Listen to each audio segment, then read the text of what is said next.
আমাদেরকে মার্ডার করা কিন্তু একদম স্টেট স্পন্সার্ড একটা জায়গায় তৈরি হয়।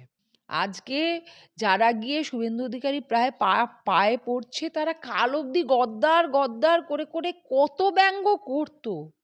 আজ যারা ডিম খাচ্ছে তারা কিন্তু অনেকের অমলেট ভেজেছে বলে খাচ্ছে। হ্যাঁ, যাদেরকে গ্রেফতার করেছে তার তার পেছনের মাথাগুলোকে খোঁজা দরকার। বড় বড় সাইনবোর্ড জুড়ে কি দেখবে, talk to mayor, talk to mayor, গাড্ডায় পড়ছি আর ওদিকে তাকাচ্ছি টক টু মেয়র। হ্যাঁ, আমি তো মানে আমি শোভনকে বলি যে মাঝে মাঝে গাড়ি চললে আমার মনে হয় আমি নৌকায় চড়েছি। আমি তো নিজেকে বিজেপির চর চর শুনতে শুনতে, আমার তো যতদিন আমি বিজেপিতে ছিলাম না, বিজেপির লোকেরা বোধহয় আমার অত আপন ভাবেনি যতটা আমাকে বিজেপি ভেবেছে তৃণমূলের লোকেরা। আমার 22 বছরের একটা চাকরিতে আমাকে রেজিগনেশন দিতে হয়েছে, কিন্তু তোমার সেই স্পর্ধা হয়নি যে সেই রেজিগনেশন অ্যাকসেপ্ট করে দেখাও। আজ পর্যন্ত সেই রেজিগনেশন অ্যাকসেপ্ট করতে পারেননি। কেন? কারণ সেটাও দুর্নীতি করেছে। আমাকে যখন লোকে বলছে না যে ববিও চলে, আমি বললাম আচ্ছা, যে ঢিল ছুঁড়ে শুরু করেছে সে তো ছুরি চালাবে, এটা তো স্বাভাবিক ছিল। কথাতে বলে শেষ হইয়াও হইল না শেষ। তিনি ঠিক আগুন পাখির মতো, বারবার বিতর্ক তাকে ঘিরে দানা বেঁধেছে, কিন্তু তারপরেও তিনি স্বমহিমায় আবার উঠে দাঁড়িয়েছেন। বর্তমানে বাংলায় রাজনীতি থেকে শুরু করে অন্যান্য যে কোনো প্রেক্ষিতেই তার মুখ সবসময় শিরোনামে থাকে। তিনি বৈশাখী বন্দ্যোপাধ্যায়। অনেক অনেক স্বাগত দিদি আপনাকে ক্যাম্পেইন কলিং এর পর্দায়। প্রথমে একটু শুরু করি যে এই যে রাজনৈতিক প্রেক্ষাপট, বাংলার মাটিতে দাঁড়িয়ে আজকে এই প্রেক্ষাপটকে কিভাবে বিশ্লেষণ করতে চাইবেন? দেখো, এটা একটা না খুব মন খারাপ করা কুনাট্য হচ্ছে। একদিকে একটা 15 বছর আমরা তো আজকাল আর শাসনকাল বলি না, রাজত্ব বলা শুরু করেছি। কারণ ঘরে ঘরে যুবরাজ, ঘরে ঘরে রানীর মা, এই সমস্ত তৈরি হয়। তো গণতান্ত্রিক ব্যবস্থাটা ভেঙে পড়েছিল। সেই ভেঙে পড়া জায়গায় একটা নতুন শাসন ব্যবস্থা গড়ে উঠেছে। সত্যিকারের যদি তুমি দেখো শুভেন্দু অধিকারী শপথ নেওয়ার দিন থেকে আর আজকের ডেট পর্যন্ত যে সমস্ত কর্মকাণ্ড, সেটা এত পজিটিভ। কিন্তু উল্টো দিকে যেটা বিরোধী কণ্ঠস্বর, যেটা শোভন আমাকে বারবার শিখিয়েছে, যেটা হচ্ছে মিরর অফ ডেমোক্রেসি, যে বিরোধী কণ্ঠস্বর থেকে সুশাসন ব্যবস্থা কিন্তু তার রসদ সংগ্রহ করবে, তাকে রেকটিফাই করার জায়গা খুঁজে পাবে। সেইটা ছন্নছাড়া বলতেও কম কথা বলা হয়। মানে আমি বলছি, যারা একদিন উপহাস করতো আমরা যখন বিজেপি জয়েন করেছিলাম, যে আদি নব্য তৎকাল পরিযায়ী এই হচ্ছে বিজেপি, কিন্তু বিজেপি কিন্তু এক ছাতার তলায় এই সবাইকে নিয়ে কিন্তু ঘর সংসার করতে পেরেছে। আজ তৃণমূল দলের মৃত, মৃত, ধৃত, হ্যাঁ, আহত, ডিমাহত, কেউ আবার কালীঘাট, মানে এত তাড়াতাড়ি যে দলটা মানুষের মানে কমিউনিস্টদের সঙ্গে লড়া, একটা রেজিমেন্টের দলের সঙ্গে লড়া একটা মুখের কথা ছিল না।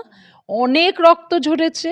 আমি যার সঙ্গে থাকি সেই মানুষটার মাথার পেছনটা এখনো ফালা হয়ে সেই সেলাইয়ের দাগটা দেখা যায়, সে মার খেয়েছে। তার যিনি নেত্রী ছিলেন তার রক্ত ঝরেছে, তার সেই সমস্ত, তাকে অগ্নিকন্যা কিন্তু এমনি এমনি বলেনি লোকে। সে তো সত্যিকারের আগুনের পথে হেঁটে একদিন ওই ওই মহাকরণটা দখল করেছিল। অনেক রক্ত ঝরেছিল। সেটা ওনার রক্ত যতটা ঝরেছে, কর্মীদের রক্ত ঝরেছে।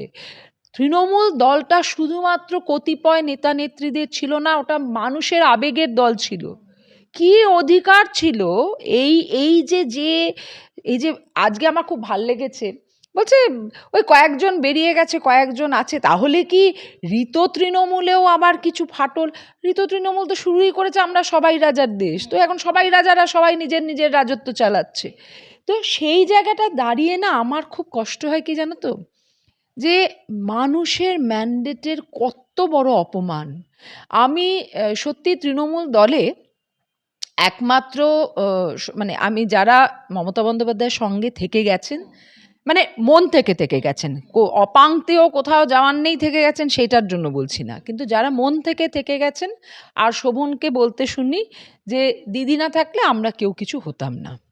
কিন্তু আমি এখন বুঝছি বাকিরা প্রচণ্ড পপুলার, তারা দিদিমণির ছবি ছাড়াও জিততে পারতো, তারা তৃণমূল সিম্বল ছাড়াও জিততে পারতো, তীর ধনুক নিব যা খুশি, হ্যাঁ একতারা দোতারা যা দেবে ওরা জিতে যাবে। তো আমি তো সত্যিই চাই যে ওরা রিজাইন করুক এবং ওদের ফেস ভ্যালুতে জিতুক।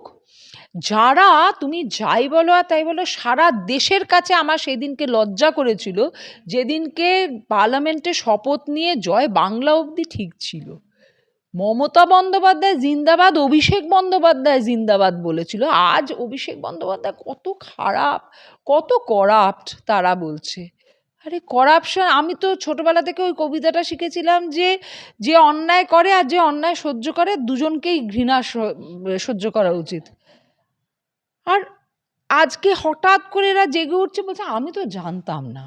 কিন্তু আমি জানতাম, আমি তৃণমূলের খুব সামান্য একজন কর্মী হওয়া সত্ত্বেও আমি জানতাম, এবং যে কারণে মুখ খুলতাম যে কেন আমার দলটাকে এই করাপ্ট নেতাদের নষ্ট করার কি অধিকার আছে। এই যে আমরা তৃণমূলকে ভোট দিয়েছিলাম কেন না, রাজনীতিমুক্ত শিক্ষাঙ্গন দেখব বলে। সেখানে ৯টা গাড়ি হাঁকিয়ে মমতা বন্দ্যোপাধ্যায় পরিবারের সদস্য যাচ্ছে গভর্নিং বডি মিটিং করতে, এবং শিক্ষিত লোককে কেউ জগ ছুঁড়ে মারছে, কেউ চট দেখাচ্ছে, আমাদের কলেজে এসে বলছে টিচার যারা মহিলা তারা আসলে প্রস্টিটিউট। এই তো হচ্ছে মুখের ভাষা। তাহলে এই যে একটা প্রচণ্ড পুতিগন্ধময় পরিবেশ তৈরি করলো, এটার জন্য কে দায়ী? অভিষেক? আমি বলবো একদম ভুল কথা। যাকে দেখে তৃণমূলের লোকেরা তৃণমূলে এসেছিল, যে নেত্রীকে দেখে, তিনি কি করছিলেন? আমি আমার দিদির ছেলেকে খুব ভালোবাসি, কিন্তু আমার দিদির ছেলেকে ভালোবাসি বলেই তাকে শাসন করি। সে যদি রাত্রির 1টা বেজে যায়, সে বাড়িতে না আসে, তখন আমি তাকে ফোন করে তাকে দায়বদ্ধ করি যে তোমায় উত্তর দিতে হবে। সেটাই ভালোবাসা। গান্ধারী মতো চোখে পট্টি বেঁধে দিলাম আর ভাবলাম সব কিছু সুন্দর, এই তো আমি সব কাজ করে ফেলছি, এই তো আমার সব হয়ে যাচ্ছে। আর দিনের শেষে কটা টুইঙ্কল টুইঙ্কল লিটল স্টার আমার চারপাশে ঘুরে বেড়াচ্ছে। কই আজ তারা কোথায়? আজ যখন রচনা বন্দ্যোপাধ্যায় উত্তর দিচ্ছেন আমি তো খুব খুশি যে তাকে এবং তার মতো ফিল্ম জগতের লোকেদেরকে আনার আগে সেখানকার মাটি থেকে কোনো নেতা তৈরি হচ্ছে কি না, আর না হলে কেন হচ্ছে না, সেই প্রশ্নটাও মমতা বন্দ্যোপাধ্যায় করা উচিত ছিল। সব সময় আমি চাইলেই দেবকে নিয়ে আসবো, আমি পাগলু ডান্স করে খানিকটা মানুষ জড়ো করলাম, মানুষ জড়ো করলেই যে ভোট হয় না, এটা তো এই ইলেকশন বুঝিয়ে দিল।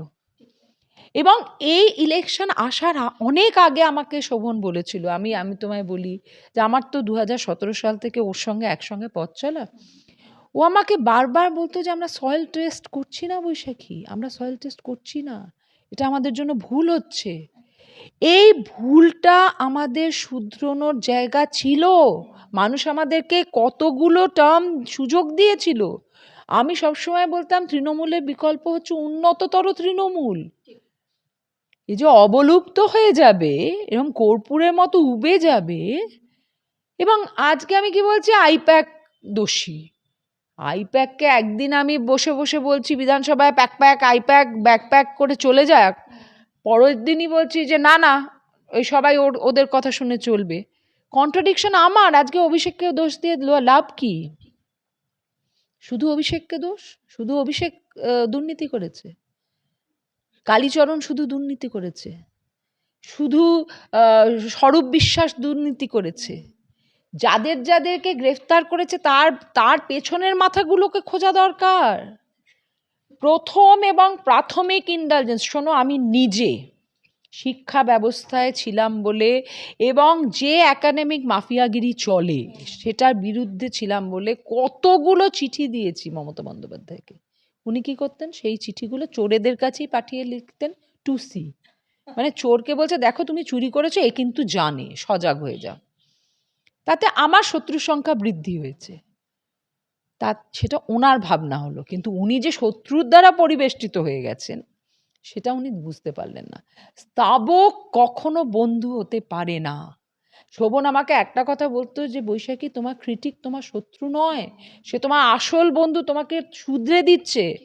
তো তো সেই জায়গাটুকু আজকের দিনে রাজনীতিতে সেই সহিষ্ণুতা নেই, সেই মানে সৌজন্য নেই। এই তো বাপকে গিয়ে বল, হ্যাঁ, নাড্ডা গাড্ডা চাড্ডা, এই কথাগুলো, এইগুলো আমরা যখন শুনতাম, এইটা নিয়ে যখন আমি বলেছিলাম, উফ কি সমালোচনার ঝড়। আমি বললাম যে এই এই ব্যঙ্গ, এই উপহাস, এগুলো মানুষকে কখনো না, মানুষকে ছোট করে আমি নিজে বড় হতে পারবো না। আমি পিগমি হলে আমি পিগমিই থাকবো। আমাকে বড় হতে গেলে বড় মাপের হতে হবে। নিজের কাজ, সেটাই তার মানে মাপকাঠি। সব কাজ হয়ে গেছে, সব কাজ হয়ে গেছে। আরে কোনোদিনই কারুর কাজ শেষ হতে পারে না। শাসকের কাজ কখনো শেষ হয়? শাসকের কাজ তো 24 ঘন্টা 365 দিন। বিরোধীর কাজ হচ্ছে 24 ঘন্টা 365 দিন। তাদের কখনো কোনো বিশ্রাম নেই। আমি দেখিনি শোভনকে যতদিন মন্ত্রিত্বে ছিল কোনোদিন 4-5 ঘন্টাও টানা ঘুমিয়েছে।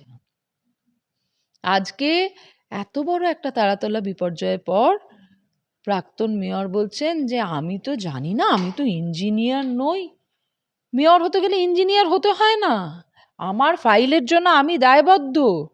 আমি তো কালীচরণের এই অ্যারেস্টটাকে আমার কাছে লজ্জার মনে হচ্ছে। তুমি যদি দেখো, আমি সত্যি আমার দুঃখ হয় না যখন ভালো ভালো WBCS officer, IAS officer, IPS অফিসাররা পলিটিক্যাল মাস্টার্সদের কথা শুনে এরকম স্টুজে পরিণত হয়ে যায়। একটা সময় বলতে শুনেছি, একবার আমরা বসে আছি, তো অ্যাক্রস দ্য টেবিল বসে আছেন একজন উচ্চপদস্থ সরকারি কর্মচারী। উনি বলছেন, আপনি চাইলে শোভন চ্যাটার্জির চেয়ারটা বসতে পারবেন, আমি কিন্তু আপনার চেয়ারটা চাইলেও বসতে পারবো না, আমার শিক্ষাগত যোগ্যতা আটকে দেবে। এই শিক্ষাগত যোগ্যতার মাপকাঠিতে যারা উঠে এসেছে, তারা এই রাজনৈতিক ভৃত্য হওয়ার যে প্রবণতা, আমি CPM-এরও ব্লু আইড বয় ছিলাম, আমি তৃণমূলে এসেও আমি এবং আমার পরিবার বিভিন্ন পদে ঢুকে পড়েছি, আবার এখন আমি বিজেপিতে ঢোকার জন্য আপ্রাণ চেষ্টা করছি। কিন্তু কি জানো তো, শুভেন্দু অধিকারী যেহেতু মমতা বন্দ্যোপাধ্যায় প্রশাসনের একটা বড় মেরুদণ্ড ছিল, কারণ তুমি যদি দেখো মমতা বন্দ্যোপাধ্যায়ের প্রশাসনের সবচেয়ে গোল্ডেন পিরিয়ডে দেওয়া পারফর্মার্স লাইক শোভন চ্যাটার্জি, শুভেন্দু অধিকারী, সুব্রত মুখার্জি যার এক্সপিরিয়েন্স আছে, এই সব লোকেরা কাজ করতো। এই বাজারেও শোভনদেব চ্যাটার্জি কেন জিতেছে বলো তো? বিকজ জনসংযোগ ওনার 24 ঘন্টা থাকে। আমি দেখেছি ওনাকে, খুব ছোটবেলায় ওনার কাছে গেছি কোনো কাজে, ওনার দরজা সর্বসাধারণের জন্য খোলা থাকতো। সুব্রত মুখার্জির কাছে যে কোনো মানুষ যেতে পারতো। আর এখনকার একটা যুব নেতার কাছে যেতে গেলে তোমাকে ছখানা সন্ডা সন্ডা মানে বাউন্সার পেরিয়ে তারপরে তাদের সরকারি সে। আমি একটা ছাত্র নেতাকে একদিন দেখছি স্পোর্টস কার থেকে নামছে, বিসলেরি দিয়ে জল মুখ ধুচ্ছে। আমি বললাম, ওটা সিল্ক বটল দিয়ে মুখ, হ্যাঁ, আসলে দিদি স্কিনটা নষ্ট হয়ে যাবে তো। আমি না মানে তখন আমি ভাবছি যে শোভনরা গল্প করে যে যখন ওরা ছাত্র রাজনীতি করত, মানে বাড়ির থেকে, মাঠ থেকে টাকা চেয়ে নিয়ে গিয়ে রাজনীতি করতে হতো। আর আজ তাদের ল্যাভিশ লাইফস্টাইল মানুষ বর্জন করলো। তো তুমি ভোট দিতে দাওনি, ভোট দিতে দাওনি, যেদিন ভোট দিতে পেরেছে তোমার পাশা পাল্টে দিয়েছে। আর এই পাশাটা পাল্টাবে সেটা বোঝেননি উনি। উনি মানুষের পালস বুঝতেন বলে আজকে বুদ্ধদেব ভট্টাচার্যের মতো মানুষকে সরিয়ে উনি মুখ্যমন্ত্রী হয়েছিলেন। এটা তো ঠিক যে বুদ্ধদেব ভট্টাচার্যের যে ব্র্যান্ড ভ্যালু ছিল, কেউ ওনাকে চোর বলতে পারেননি। কেউ ওনাকে বলতে পারেন যে হ্যাঁ উনি কবিতা প্রেমিক মানুষ ছিলেন, অনেক সংস্কৃতিবান মানুষ ছিলেন, তার জন্য হয়তো ওনার রাজনীতির সিদ্ধান্তে কোথাও কোথাও ভুল থাকতে পারে, কিন্তু এটা কেউ বলবেন না যে এক এক বাক্স করাপশন নিয়ে উনি বেরিয়ে গেছেন। আজকে কি দুর্নাম নিয়ে মমতা বন্দ্যোপাধ্যায়কে আজকে ক্ষমতাচ্যুত হতে হচ্ছে। এবং তার জন্য তুমি ছোট্ট ছোট্ট কালী, ওখানে স্বরূপ, এখানে সুশান্ত, এইসব খুঁজো না। তোমার আশেপাশে যারা থালি গার্লের মতো ঘুরতো, তোমার যে ডান হাত বাঁ হাত, তারা কি করেছিল? তাদের দুর্নীতি নিয়ে তোমার কাছে খবর যায়নি? আর যদি না গিয়ে থাকে, এটা তোমার ব্যর্থতা। তোমার প্রশাসন কিসের জন্য আছে? কোন ফাইল কোথায় মুভ হচ্ছে, এটা সবসময় সব যে তার মাথায় থাকে। আজকে শোভনের সময়ও তো এরকম একজন OSD ছিল, তো আমি কি বলবো অম্লান নিজে নিজে সিদ্ধান্ত নিত শোভন চ্যাটার্জির নড ছাড়া? কখনো হতে পারে না। আর যদি কখনো সেটা নিয়েছে, আমি দেখেছি শোভন চ্যাটার্জি তাকে শাসন করেছে যে আমার নজরে আসা দরকার, কারণ সেই জন্যই সে সেখানে বসেছে। আজকে তোমার চোখের সামনে একটা সুন্দর শহর ধূসর হলো, মলিন হলো, শেষ হয়ে গেল। তুমি কি করছো? বড় বড় সাইনবোর্ড জুড়ে কি দেখবে? Talk to mayor, talk to mayor, গাড্ডায় পড়ছি আর ওদিকে তাকাচ্ছি টক টু মেয়র। হ্যাঁ, আমি তো মানে আমি শোভনকে বলি যে মাঝে মাঝে গাড়ি চললে আমার মনে হয় আমি নৌকায় চড়েছি। কলকাতার রাস্তাগুলোর যে অবনতি, আজকে বেহালা, ইস্ট ওয়েস্ট, হারার পেছনে ওই রাস্তাগুলোর কি খারাপ অবস্থা। সেই খারাপ রাস্তার জন্য প্রাণ গেছে। শোভন যে সমস্ত প্রকল্পগুলো শুরু করেছে 7 বছরে শেষ করেনি। ওইসব রাস্তা দিয়ে ওনারা প্রচারে যান না, চোখে পড়েনি, কাজ করছে না সেটা বুঝতে পারছেন না। ডেডলাইন বলে কিছু এক্সিস্ট করতো না প্রশাসনের মধ্যে। আর সেখানে তুমি কাজের মানুষগুলোকে কারুকে বিজেপি তকমা, কেউ একটা বিরোধী কথা বলে ও বিজেপি। আমি তো নিজেকে বিজেপির চর চর শুনতে শুনতে, আমার তো যতদিন আমি বিজেপিতে ছিলাম না, বিজেপির লোকেরা বোধহয় আমায় অত আপন ভাবেনি যতটা আমাকে বিজেপি ভেবেছে তৃণমূলের লোকেরা। এবং এটা এই দাগিয়ে দেওয়াটা খুব জরুরি ছিল শুধু তোমাকে কাজের ফিল্ড থেকে দূরে রাখার জন্য। কারণ তুমি দুর্নীতি না করতে পারলে তোমাকে একটা বদনাম নিতে হবে, সেই বদনামটা নিয়ে তোমায় বাড়িতে বসে পড়তে হবে। কি হয়েছে তাতে? আমার 22 বছরের একটা চাকরিতে আমাকে রেজিগনেশন দিতে হয়েছে, কিন্তু তোমার সেই স্পর্ধা হয়নি যে সেই রেজিগনেশন অ্যাকসেপ্ট করে দেখাও। আজ পর্যন্ত সেই রেজিগনেশন অ্যাকসেপ্ট করতে পারেননি। কেন? কারণ সেটাও দুর্নীতি করেছে। যেভাবে আমাকে সরিয়েছে জানে যে সেটা বৈধ প্রক্রিয়ায় নয়। তো আমি জানি দীপান্বিতা যে এই পুরো জিনিসটা তুমি যদি দেখো, আজকে যে পতন দেখছি তার চিত্রনাট্য অনেক আগে লেখা হয়ে গেছিল।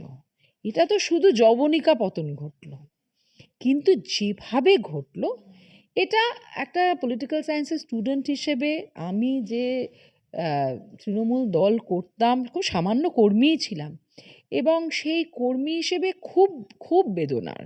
মানে আজ যখন ওনার মানে আমাকে যখন লোকে বলছে না যে ববিও চলে, আমি বললাম, আচ্ছা যে ঢিল ছুঁড়ে শুরু করেছে সে তো ছুরি চালাবে, এটা তো স্বাভাবিক ছিল। তাকে তুমি ওঠানোর জন্য কাকে বধ করলে না? তোমার নাকি খুব আদরের কানন ছিল। আমাকে যখন শোভনকে উনি মানে ছেঁটে দিচ্ছেন, কেটে দিচ্ছেন, কি করেছেন উনি জানেন, আমাকে লোকে বলেছিল যে মমতা যদি শোভনকে কাটতে পারে না, ও পৃথিবীতে যে কারুকে কাটতে পারে। কারণ শোভনের হৃৎপিণ্ডটার লাস্ট নাম বোধহয় মমতা বন্দ্যোপাধ্যায়। তাই জন্য আমি না এই বিট্রেয়াল, এই সিরিজ অফ বিট্রেয়ালটা দেখতে দেখতে আমার এখন অন্যরকম কিছু দেখলে পরে মনে হয় এটা exception, otherwise that is the rule. হ্যাঁ, তো আমার এই পুরো জায়গাটা দেখে এটুকুই মনে হয় যে এত কষ্টকর একটা বিরোধীদের চিত্র আর এত দ্রুত একটা সুশাসন প্রতিষ্ঠা করার প্রয়াস শুভেন্দু অধিকারী এবং তার টিমের, এই দুটোর যে ডাইকোটমি তৈরি হচ্ছে না বাংলার মানুষের জন্য, না এটা একটা খুব ইউনিক ফেজ। এতে আমাদের আনন্দ হচ্ছে, এতে আমাদের যন্ত্রণা হচ্ছে, দুটো একসঙ্গে চলছে। আনন্দ যে এত দিনের একটা মানে প্রতিগন্ধময় পরিবেশ থেকে মুক্ত হয়েছে, মানুষ চারিদিকে অ্যাকশন। তুমি বিশ্বাস করবে না, 2016 সাল থেকে প্রায় 22টা থেকে 25টা জিডি করেছি, কোনো দিন তার কোনো অ্যাকশন হয়নি। লাস্টের দিকে তো এরকম হতো, বৈশাখী ব্যানার্জি এসছে, আচ্ছা এফআইআরটা নেবো কিনা একটু জিজ্ঞাসা করে নিচ্ছি। হ্যাঁ, ওই যে কত কি হয়েছিল, কি ওই যে দিদিকে বলো, তো আমার কলেজের লোকেরা আমাদের কলেজের দুর্নীতির শিকার হচ্ছে আমি বলে তারা নাকি দিদিকে বলোতে ফোন করেছে। বলছে বৈশাখী, যেই মুহূর্তে বললাম যে বৈশাখী ব্যানার্জির সঙ্গে এই অন্যায়, বললো ঠান্ডা গলায়, বলছে কোন বৈশাখী ব্যানার্জি? শোভন চ্যাটার্জি বৈশাখী ব্যানার্জি? তা আমি তখন বললাম যে তোরা আর কারুকে পেলি না, কি দিদিকে বলতে গেলি? বলছে কেন, আমাদের তো অধিকার আছে। তা তুমি একসঙ্গে 100 জনকে তোমার বিরোধী করে দিলে যে তোমার দিদিকে বলোটা একটা ফাসাদ। এখানে তোমরা পিক অ্যান্ড চুজ করো। তো ১০০ জন যারা তোমার ওপর আস্থা রাখতো জানলো যে তোমার ওপর আস্থা রাখা যাবে না, তক্ষুনি একটা অপশন খুঁজলো কি, তারা আজকে বলছে যে শোন আমরা কিন্তু এই ফাইল আবার পাঠাবো শুভেন্দু অধিকারীর কাছে। তো এই অপশন তো তুমি দিয়ে দিয়েছো। তুমি যদি সবাইকে ডাকতে, তুমি যদি কথা শুনতে, তোমার ৪টে চোরকে ঝেড়ে ফেলতে কি অসুবিধা ছিল? তুমি তুমি একটা প্রবণতা দেখবে যে দুনিয়ার যত রেপিস্ট, যত ক্রিমিনাল, যত চোর, তাদের প্রত্যেককে জাস্টিফাই করছে তৃণমূল নেতারা দাঁড়িয়ে দাঁড়িয়ে, যেন মনে হয় যেন সহোদর, মানে আমার বলতেই হবে, কিছু একটা বলতেই হবে, কোনো লাগাম নেই। আরে একটা অনুসন্ধান হোক, সবেতেই আসলে আমি যেটা বুঝে গেছিলাম যে একটা অদ্ভুত লাইসেন্স নিয়ে নিয়েছে মানুষ, তৃণমূল করলে আমার ৭ খুন মাপ।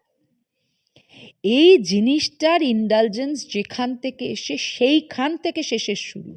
আজকে বলে লাভ নেই যে কেন কালীঘাটে কয়েকজন পড়ে আছে, কেন এরা বেঈমান, যারা তারা বেঈমানই ছিল কালকেও, তারা আজকে বেঈমান, তারা ভবিষ্যতের জন্যও বেঈমান। মানুষ তাদের আসল চেহারাটা চিনতে হয়তো সময় নিল, বা মমতা বন্দ্যোপাধ্যায় চোখ খুলতে হয়তো সময় লাগলো, কিন্তু ওনার মতো একজন প্রুডেন্ট লিডার যিনি মাটির থেকে উঠে এসেছেন, ওনাকে তো আর কেউ বলতে পারবেন না প্যারাশুটে নেমেছে, হেলিকপ্টার, প্রাইভেট, এসব তো ওনার জন্য প্রযোজ্য নয়। উনি মানুষ চিনতে পারলেন না কেন?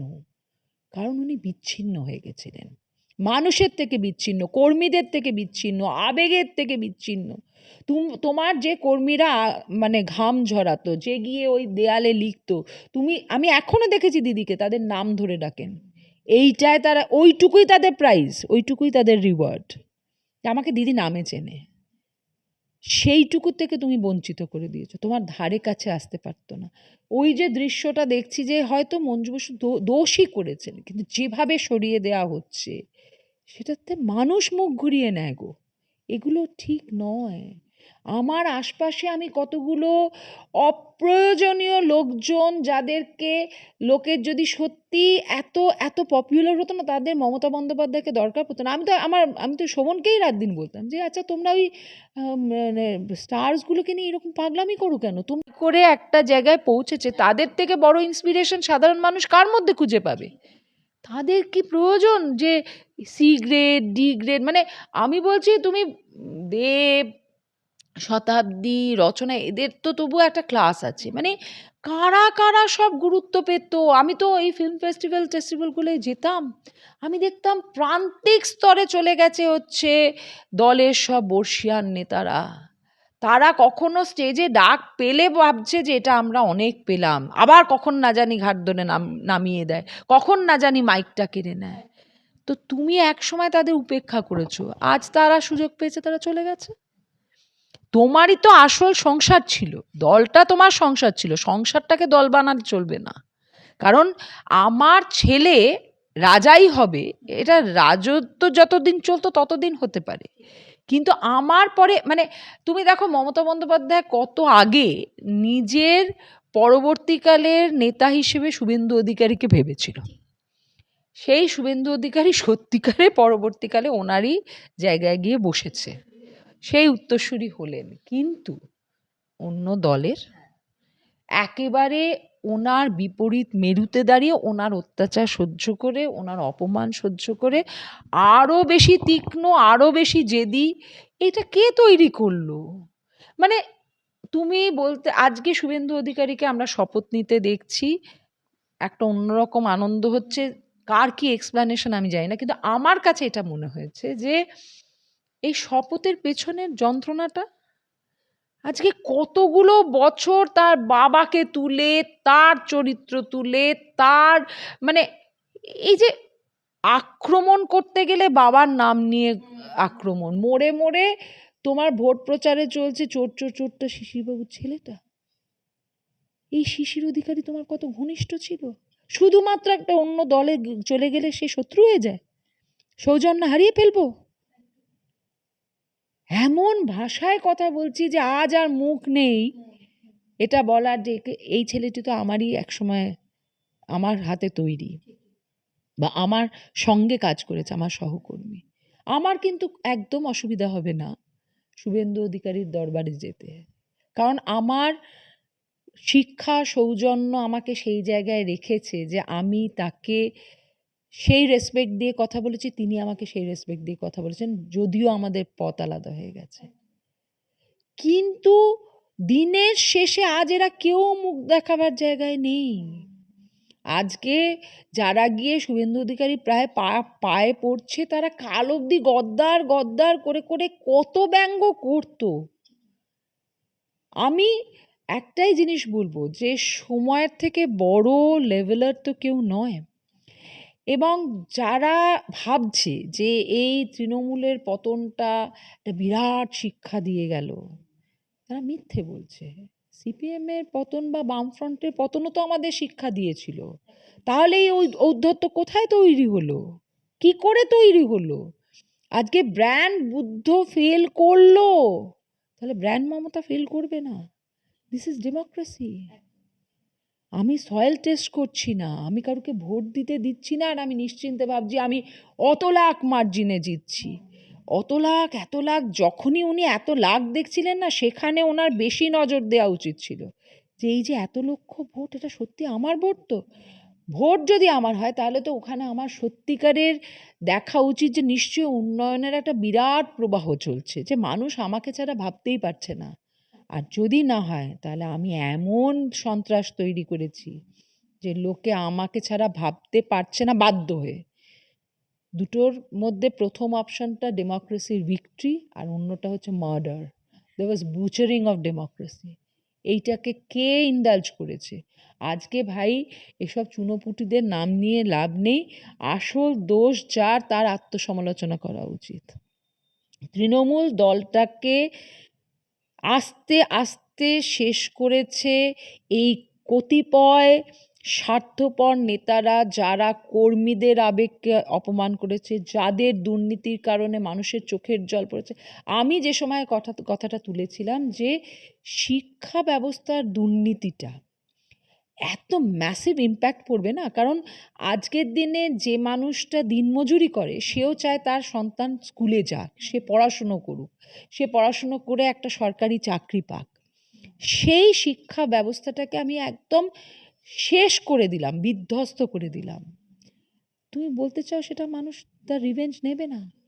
শিক্ষা, স্বাস্থ্য, নারীর সম্মান, মানে সবটাই একদম শেষ হচ্ছে, অথচ ওপর দিয়ে কসমেটিক সার্জারি করে আমি বলছি না সবই সুন্দর। এই তো আমার তো টান টান চামড়া আছে, এখনো তো আমি রুজ পাউডার মাখলেই সুন্দর লাগছে। আরে ভেতরটা ক্ষয়িষ্ণু হয়ে গেছে, সেটা খোঁজো। অসুখটা তো অনেক গভীরে।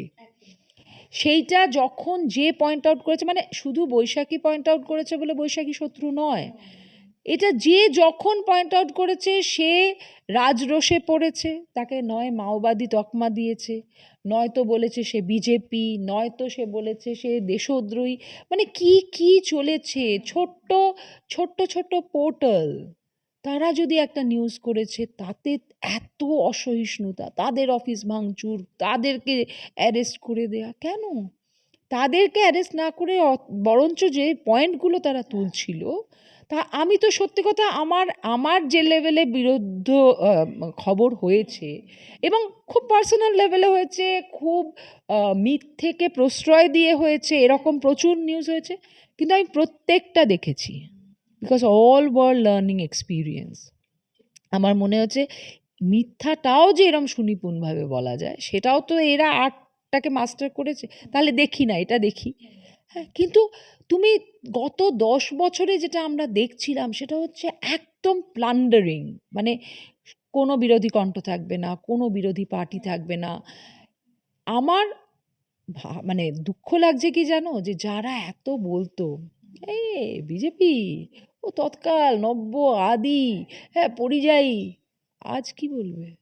আজ তাদের দিকে তাকালে পরে তারা তো এত টুকরো হয়েছে, এবং সবচেয়ে দুঃখজনক লাগে হচ্ছে যে এই টুকরো টুকরো কণ্ঠস্বরগুলো কিন্তু আর মালার মতো গাঁথা যাবে না, কারণ মানুষ এই মুখগুলোকে বর্জন করে দিয়েছে।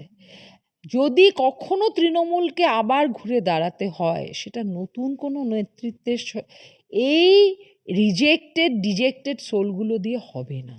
দেখো, আর যে সুশাসনের ধারাবাহিকতা চলছে না, মানুষ এখন কোনো খারাপ কথা শুনতে চাইছে না, এইটুকু বোধোদয় যদি না হয়। হ্যাঁ, এখনো যদি বলে যে না না ও খুব খারাপ, ও আসলে খারাপ, ও আসলে জেতেনি, ও আসলে মানুষের ভোটে আসেনি, সবটাই কারচুপি, না, সবটা কারচুপি হতে পারে না। মানুষের ম্যান্ডেট ছাড়া এই এই ভোটের রেজাল্ট কখনো হতে পারে মানে, that too without a bloodshed. মানে hats off to election commission. আমি তো বলছি যে আমাদের মতো মানুষদের কাছে এই রকম ইলেকশন ছিল স্বপ্নের ইলেকশন। আমার জন্মাবধি একটা ইলেকশন এই রকম হয়নি যেখানে একটা প্রাণনাশের কোনো খবর নেই। এর থেকে আনন্দের কি হতে পারে? যে কোনো দল আসবে, যে ক্ষমতায় আসবে, তার দায়বদ্ধতা থাকবে। সে ভাববে না যে আমি আজীবন, আমার এক্সপায়ারি ডেট হচ্ছে আমার মৃত্যুর দিন, আমি সেই অবধি ক্ষমতা চালিয়ে যাব। তুমি সেই অবধিই থাকবে, হয়তো অমরত্ব লাভ করবে তোমার কাজের মাধ্যমে। শুধুমাত্র এর ভাই, ওর বোন, অমুকের ভাইপো, তমুকের বোনঝি বলে তুমি ভোটের টিকিট পাবে, এটা হওয়া উচিত নয়। তাহলে আমার কর্মীরা, সত্যি তো আজকে বলো তো, যখন এইগুলো তোমরা তোমরা দেখছো, যে এই যে যারা সিনেমা জগতে, তারা বলছে আমি কি যেচে আসতে গেছি, আমার তো তুমি ভাই যেচে নিয়ে এসছো। তুমি ভাবো তো, যেসব কর্মীরা তখন বিরোধিতা করেছিল, তাদের কতটা গায়ে লাগছে যে আজকে আজকে দিদির যে অপমানটা হচ্ছে। মানে উনি নিজে প্রমাণ করে দিলেন যে অল হার চয়েসেস ওয়ার রং। নয়তো একটা মানুষ এইটুকু বাজিয়ে দেখেনি যে সে, মানে এখন যখন দুর্দিন, যেটা বলা যায় যে একদম মানে গ্রাস করছে, গ্রাসের সেই লগ্ন, যেটা সবচেয়ে বড় আমরা বলা এটা দেখতে পাবো, সেই সময়টায় আমি নাম অ্যানাউন্স করছি উইদাউট ইভেন নোয়িং যে সে অন্য শিবিরে চলে গেছে। তাহলে আমি কতটা নিজের দল সম্পর্কে আমার কোনো, মানে এর থেকে যন্ত্রণাদায়ক মৃত্যু আর কি হতে পারে? একটা দলের অপমৃত্যু ঘটেনি, মানুষের আবেগের অপমৃত্যু ঘটেছে। যে এখনো তো কিছু মানুষ ভোট দিয়েছে, এতটা শতাংশ মানুষ ভোট দিয়েছে, সেই মানুষগুলো আজকে যখন দেখছে যে তাদের নেত্রী কাদের কাদের টিকিট দিয়েছিল, এরা তো কেউ ঋতব্রত পন্থী তৃণমূলকে ভোট দেয়নি। তো সেইখানে তারা আজকে কিন্তু কেউ ঋতব্রতর ওপর রাগেনি, সন্দীপনের ওপর রাগেনি, রেগেছে মমতা বন্দ্যোপাধ্যায়ের ওপরে, যে কেন উনি টিকিট দিয়েছেন। কেন আইপ্যাককে দোষ দিলে হবে? আমার তো কিরকম মনে হলো যে উনি পয়সা খরচ করে নিজের ডিব্যাকেল ডেকে এনেছেন।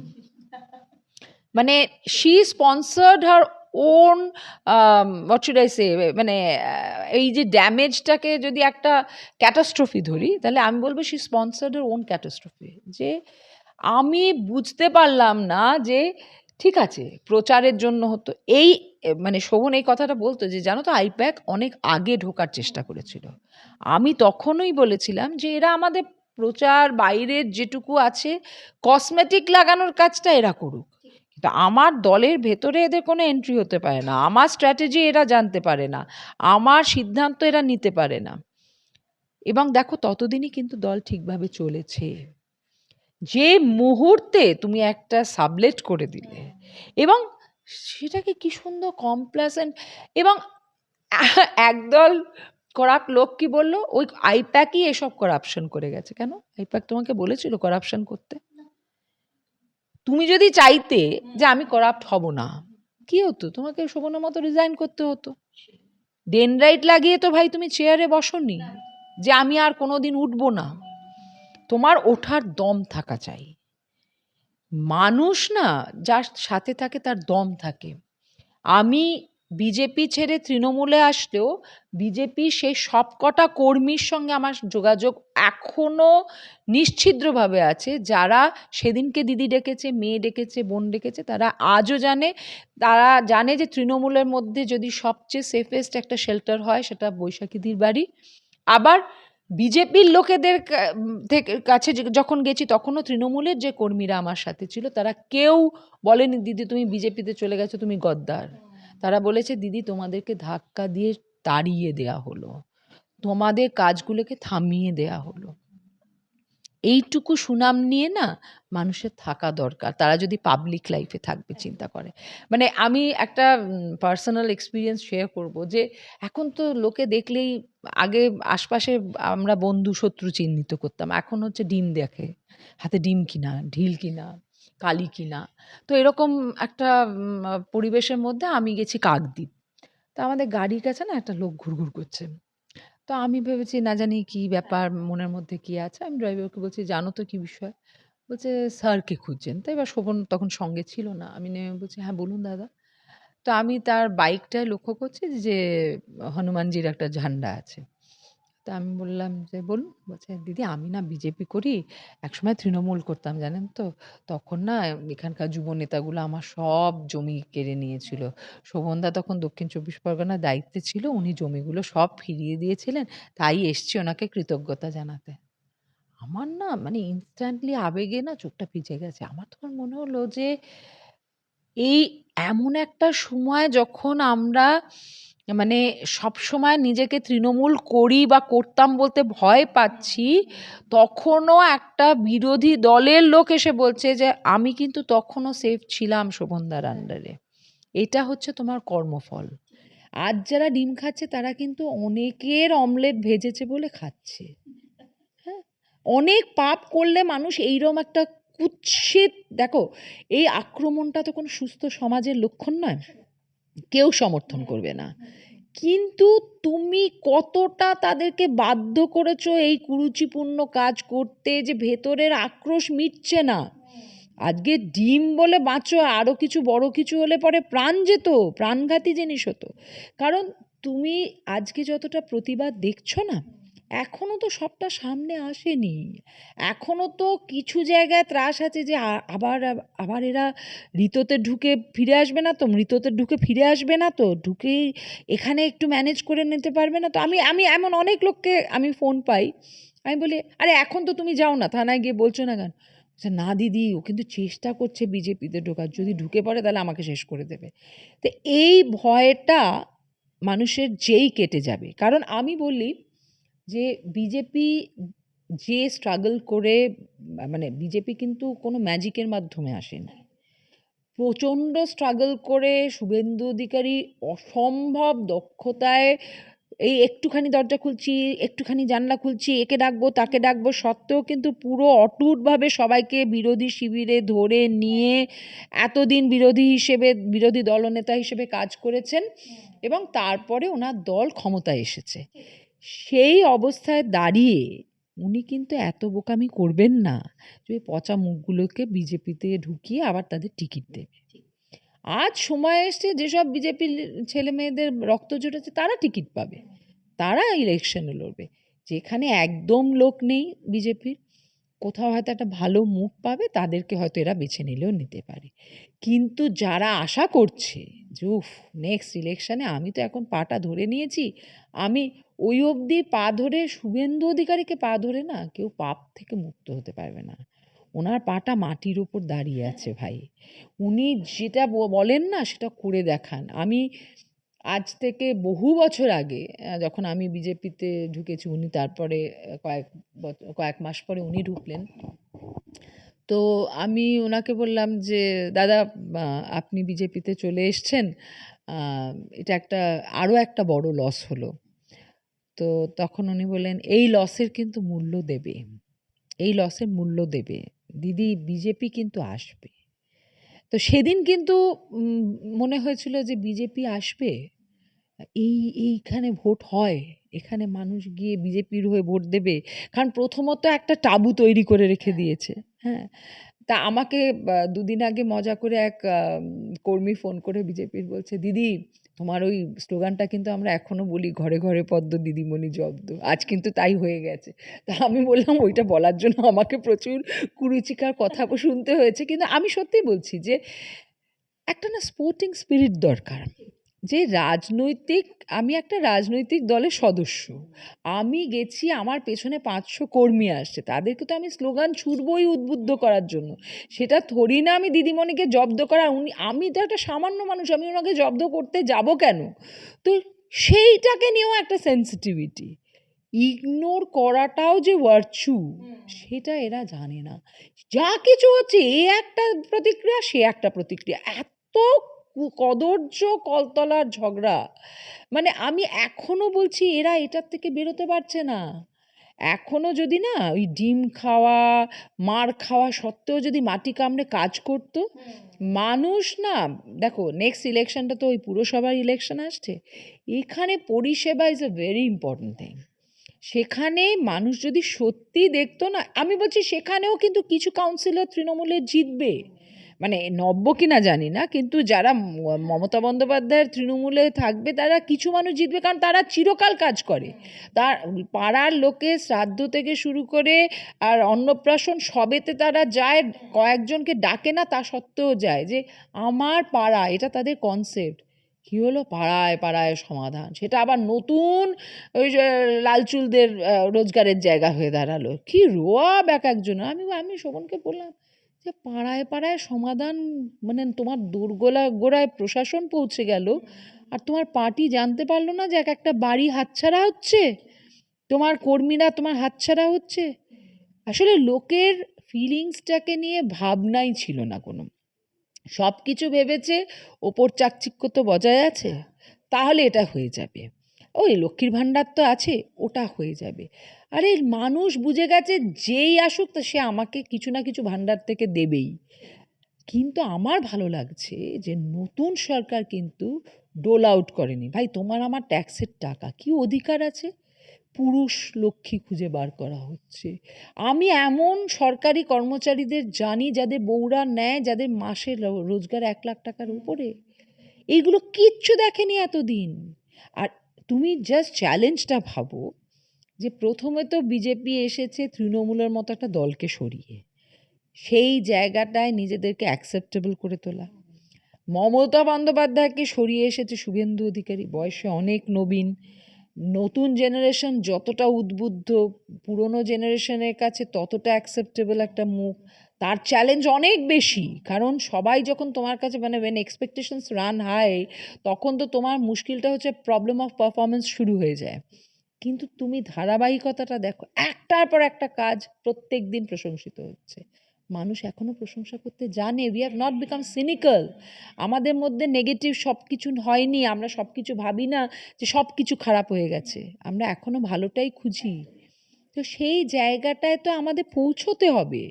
তোমাকে তো তাকে, বরঞ্চ অনেক ভালো হতো যে উনি খুব গ্রেসফুলি এক্সিট করতেন। উনি বলতেন ঠিক আছে, আমি তো 15 বছর ছিলাম, একটা নতুন সরকার চালাক, আমি তো আছি। উনি মানুষের কাছে আবার ফিরে যেতেন। হ্যাঁ, সেটা কিন্তু একটা নতুন অধ্যায় শুরু হতো। দিদি, তাহলে সেক্ষেত্রে মানে আমি একটি মানে কথা দিয়ে আপনাকে প্রশ্নটি করতে চাই, সেটাই হচ্ছে যে শোভনবাবুকে যে এইভাবে কর্নার করা হলো, এটার পিছনে কি বড়সড় কোনো ষড়যন্ত্র ছিল? কারণ একসময় শোভনবাবুর নেতৃত্বে যেভাবে কলকাতা গড়ে উঠেছিল, সেটা কি অনেকের কাছে একটা চক্ষুশূল হয়ে গিয়েছিল বলে মনে করেন? দেখো, ১০০ বার এটা একটা চক্রান্ত, এবং আমি খুব খুশি যে চক্রান্তকারীরা আজ আর কেউ শোভন চ্যাটার্জির পুরনো দলে নেই। মানে যেটা কালীঘাট তৃণমূল বলছে এখন, সেটাই খুব দুঃখজনক যে মমতা বন্দ্যোপাধ্যায়ের তৃণমূলকে আজকে কালীঘাট তৃণমূল শুনতে হচ্ছে। তো চক্রান্তকারীরা গেছে, কিন্তু চক্রান্তের মাশুল কিন্তু শুধু শোভন দেয়নি বা আমি দিইনি। চক্রান্তের মাশুল কলকাতা শহরবাসী দিয়েছে, কারণ কলকাতাটাকে Sovan use to breathe Kolkata. এখনো যেই বৃষ্টি শুরু হয়, বৃষ্টির ধরন দেখে বলে দেয় বৈশাখী এইখানে এখানে ওয়াটার লগিং হবে। এইটা হচ্ছে তার এক্সপিরিয়েন্স। হ্যাঁ, তো সেই জায়গায় দাঁড়িয়ে তোমায় বলি যে পুরো এই যে কনস্পিরেসিটা, যেখানে ওর বাড়ির লোকেদেরকে নিয়ে আসা হলো, একেবারে প্ল্যানফুললি একটা ক্যাম্পেন, চরিত্র হনন করে করে করে, অন্য যে কোনো ছেলে হতো না শোভনের জায়গায়, তার দ্যাট পার্সন উড হ্যাভ পেরিশড। কিন্তু ও তো লড়াকু ছেলে, আর ফর্চুনেটলি আমিও ততটাই লড়াকু। মানে আমাকে যদি কেউ শেষ করবে ঠিক করে নেয়, ঈশ্বর ব্যতীত, আর আমি অতটা ক্ষমতাবান একমাত্র মনে করি আমার বাবা-মা, সন্তান এবং শোভনের ঠিক অতটাই ক্ষমতা আছে যে আমাকে চাইলে তারা সত্যিই শেষ করতে পারে, যদি ইমোশনালি আমাকে ডিস্ট্রয় করতে চায়। তার বাইরে আমার কাছে কেউ গুরুত্বপূর্ণ না। সে মুখ্যমন্ত্রী হতে পারে, সে যে কেউ হতে পারে। হুম? সেখানে দাঁড়িয়ে আমি বলব যে আজকে আমার ভালো লাগছে যে যারা মানে আমি আমাকে যখন লোকে বলেছে না, "এই জানো তো রত্না না ওই শিবিরে গেছে দিদিকে ছেড়ে।" আমি বললাম যে, "ইস! তাই নাকি?" আমি বললাম, "কিন্তু আমি তো জানতাম যে দিদিমণির খুব কাছের লোক রত্না। এতটাই কাছের যে কাননকেও স্যাক্রিফাইস করা যায়।" কিন্তু উনি একবারও ভাবলেন না যে যদি কাননকে রত্না বিট্রে করতে পারে তাহলে আমাকে কেন পারবে না? কত বড়, বড় কথা শুনেছিলাম, আমি কি বলবো, যখন আমরা বিজেপিতে গেছিলাম যে দিদিকে ছেড়ে, ও বৈশাখীর জন্য পদ ছেড়ে গেছে। দিদিকে ছেড়ে আমরা কোনোদিন যেতে পারবো না। ওরা তো দিদির ছিলই না। ওর বাবা তো কোনোদিনও তৃণমূল কংগ্রেস করেনি। তৃণমূল কংগ্রেসে তো এনেছিল শোভন চ্যাটার্জি। তো তুমি সেই সব সূত্রগুলো ভুলে গেলে। আজ যখন ভাই আর দিদিকে দেখছি ওই শিবিরে, আমার তো অ্যাটলিস্ট খুব ভালো লাগছে। ভালো লাগছে এই কারণে, কারণ অনেক যন্ত্রণা তো আমি এদের কারণে সহ্য করেছি।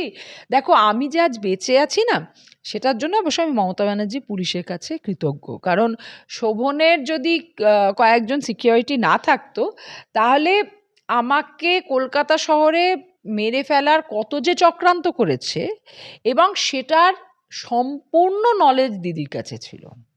তা সত্ত্বেও, সমস্ত প্রমাণ জমা দেয়া সত্ত্বেও একটা অ্যারেস্ট হয়নি। শোনো, আমার কাছে একটা ফোন এলো যে আপনার এবং আপনার মেয়ের জীবন খুব বিপদে আছে, আপনারা বিপদে আছেন।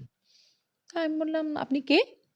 তখন বলছে যে, আপনি আমায় চেনেন না, কিন্তু আমি আপনাকে চিনি। তো এখন এই ফোনগুলো আমার কাছে খুব ক্লিশে লাগে। আমি বললাম যে, আচ্ছা ঠিক আছে, আপনি যখন চেনেন আমাকে, আপনি আমার বাড়ি আসুন। বলল, কাল আসবো। এটা একটা 14ই অগস্ট, এবং তখনও কিন্তু শোভন ক্ষমতায় আছে, ঠিক আছে? তো আমি বললাম যে, শোভন এখানে কিন্তু ছাড়বো না, আমি কালকে আসবে, কিন্তু তুমি চলো সিপির কাছে চলো। তো আমি সিপিকে গিয়ে পুরো ব্যাপারটা বললাম। সিপি বলল, "You are a brave lady, why are you so scared?" আমি বললাম, না না, I can be a brave lady but I'm not a brave mother. When it comes to my daughter's life, I cannot compromise. তো আমি চাই যে কাল যখন আমার বাড়িতে আসবে তখন পুলিশের কেউ অ্যাটলিস্ট আমার সাথে থাকুক, to assert whether this person is saying the truth or not. যদি না হয় তাহলে এটা একটা অমূলক ভয়, কিন্তু যদি হয় তাহলে কিন্তু এটা এক্ষুনি একটা ব্যবস্থা নেওয়া দরকার। উনিও বললেন, একজন বড় অফিসারকে পাঠালেন আমার সঙ্গে। শোভন তখন বেহালায় দিদিমণির সঙ্গেই প্রোগ্রাম করছে।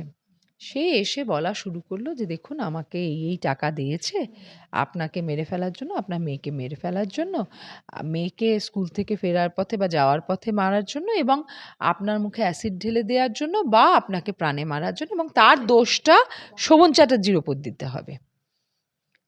তো মানে আমি তখন শুনে আমি বলছি কি যে, আপনি কি বলছেন? তখন সে আমাকে স্পেসিফাই করে বলছে, এই জায়গায় দেখা হয়েছে, এইখানে আমাকে 40,000 টাকা দিয়েছে। যেসব নাম বলছে সেটা তার পক্ষে জানা সম্ভব নয়, এবং সেটা একটা পুলিশের সামনে ঘটে গেল। I thought আমাকে আমি তার পর মুহূর্তে গিয়ে একটা এফআইআর লিখে জমা দিলাম। সেই জিডিটাকে জীবনে এফআইআর এ কনভার্ট করলো না। শুধু তাই নয়, এখনো তো আসল জিনিস হচ্ছে, যে এসে এক্সপোজ করলো তারা গায়েব হয়ে গেল শহরের বুক থেকে। কিন্তু যারা সেদিন কনস্পিরেসি করেছে, একজন তখন বিধায়ক হয়েছে, একজন কিছুদিন পরে পঞ্চায়েতের সদস্য হয়েছে। তাহলে আমাদেরকে মার্ডার করা কিন্তু একদম স্টেট স্পন্সার্ড একটা জায়গায় তৈরি হয়। হ্যাঁ, তো আমরা যদি সেটাকে সাস্টেন করে থাকি না, আমার আসল সুরক্ষা হচ্ছে মানুষ, জানো? মানুষ এত ভালোবাসা দিয়েছে যে, এই যে লোকে বলে না যে এত ট্রোল, এত ক্রিটিসিজম কি করে সহ্য করি? কারণ এত সুন্দরভাবে ঘিরে রেখেছে মানুষ, ওইটার থেকে বড় শক্তিশালী কোনো বলয় নেই তোমার। আমার বিরুদ্ধে যদি একটা আঙুল ওঠে না, তখন 10টা আঙুল তাকে থামিয়ে দেওয়ার জন্য ওঠে। সেইটা হচ্ছে আমার জয়।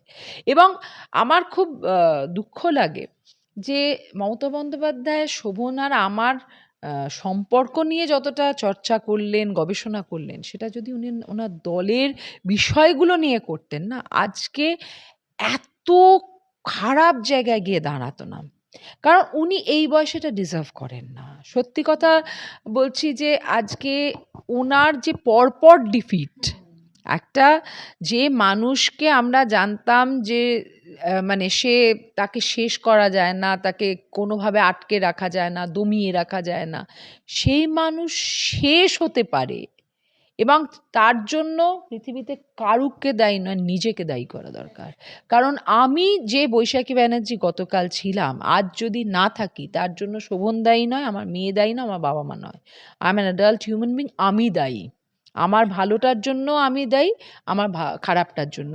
ভালোটার সময় জনপ্রিয় নেত্রী হয়ে উঠলাম, তখন সেটা আমার ক্রেডিট। আর আজ আমাকে করাপ্ট লিডার বলছে, সেটা হচ্ছে তোর করাপশন, তোর করাপশন, তুই চোর, তুই চোর, তাই জন্য আমায় চোর বলছে। না, আমি যদি আমাদের কাছে ক্যাবিনেট কি, we sink and swim together. তো তাহলে আমি ভাসলেও সবাইকে নিয়ে ভাসবো, ডুবলে সবাইকে নিয়ে ডুববো। আমি একা কখনো একটা দলে এক্সিস্ট করতে পারি না। দল মানেই হচ্ছে সমষ্টি। সেই বোধটা চলে গেলে আমাদের আইপ্যাকের প্রয়োজন পড়ে, সেই বোধটা চলে গেলে আমাদের যুবরাজের প্রয়োজন পড়ে, সেই বোধটা চলে গেলে এইসব জাহাঙ্গীরদের প্রয়োজন পড়ে।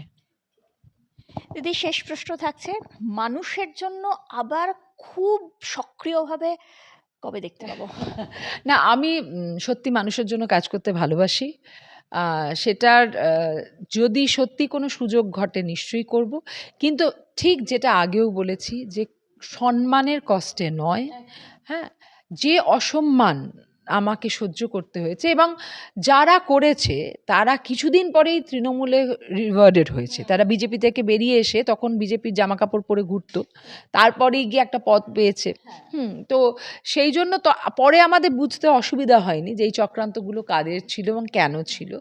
তো নিশ্চয়ই যে সুশাসনের প্রক্রিয়া চলছে সেখানে যদি আমার বিন্দুমাত্র একটু সুযোগ ঘটে আমি কাজ করব। আমি চাই শোভনও কাজ করুক, কারণ কলকাতা নিয়ে ওর একটা ওয়াস্ট এক্সপিরিয়েন্স আছে, ও সেখানে কাজ করুক এবং বেইমান তকমা না লাগিয়ে কাজ করুক। অনেক অনেক ধন্যবাদ দিদি আমাদের সময় দেওয়ার জন্য। অনেক ধন্যবাদ আপনাদের প্রত্যেককে এপিসোডটি দেখার জন্য। নতুন এপিসোড নিয়ে ফিরবো, ততক্ষণ বিদায় জানানোর পালা। দেখতে থাকুন ক্যাম্পেন কলিং মিডিয়া।